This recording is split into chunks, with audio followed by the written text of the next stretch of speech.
জয় নিতাই, গৌর হরিবোল। বৃন্দাবন ধাম থেকে বলছি। প্রতিদিনকার মতো আজকেও আমরা কিছু ভাগবতীয় সিদ্ধান্তমূলক ভাগবতীয় কথায় আলোচনায় ব্রতী হয়েছি। আজকের আলোচনার বিষয় বিষ্ণু ভক্ত কারা এবং বিষ্ণু ভক্তিহীন কারা।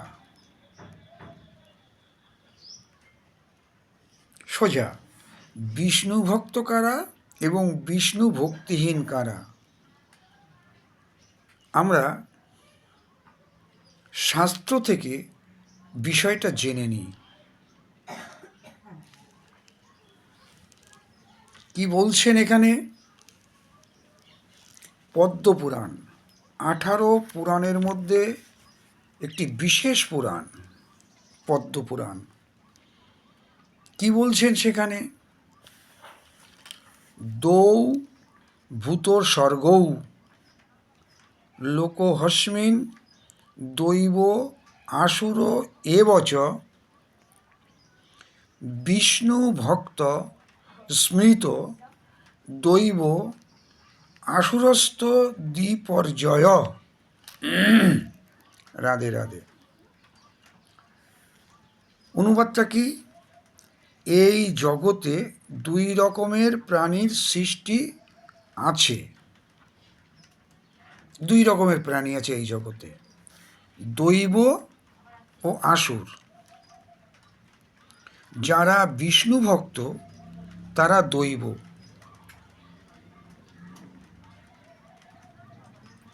যারা বিষ্ণু ভক্ত তারা দৈব নামে, ও যারা তার বিপরীত অর্থাৎ বিষ্ণু ভক্তিহীন তারা আসুর নামে কথিত।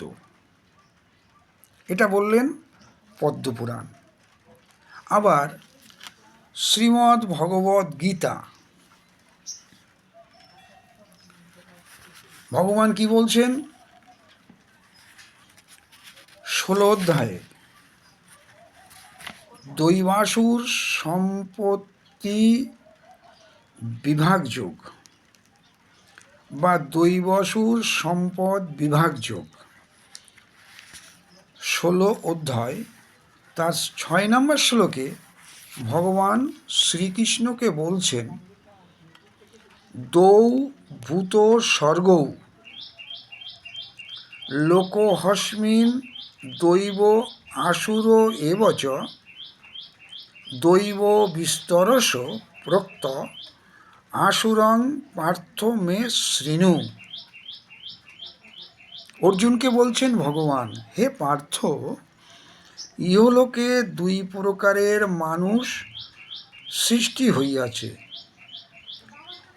এক দৈবী প্রকৃতি সম্পন্ন এবং অপরটি আসুরী প্রকৃতি সম্পন্ন। অর্থাৎ পদ্মপুরাণে যেটা বললেন, এই যারা বিষ্ণু ভক্ত তারা হলো দৈবী প্রকৃতি সম্পন্ন, আর যারা বিষ্ণু ভক্তিহীন তারা হলো আসুরী প্রকৃতি সম্পন্ন। এই বিষয়ে আমরা দুটি শাস্ত্রের গ্রন্থের সাহায্য গ্রহণ করলাম, একটা পদ্মপুরাণ এবং আরেকটি শ্রীমদ্ ভগবদ্ গীতা।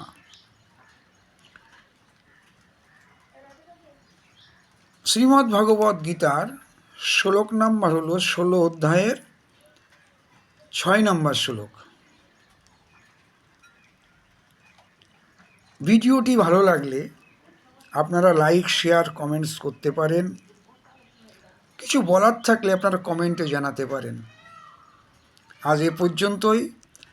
আপনারা নিশ্চয়ই ভালো আছেন, আনন্দে আছেন, আপনাদের নিশ্চয়ই ভজন কুশল। আজ এ পর্যন্ত।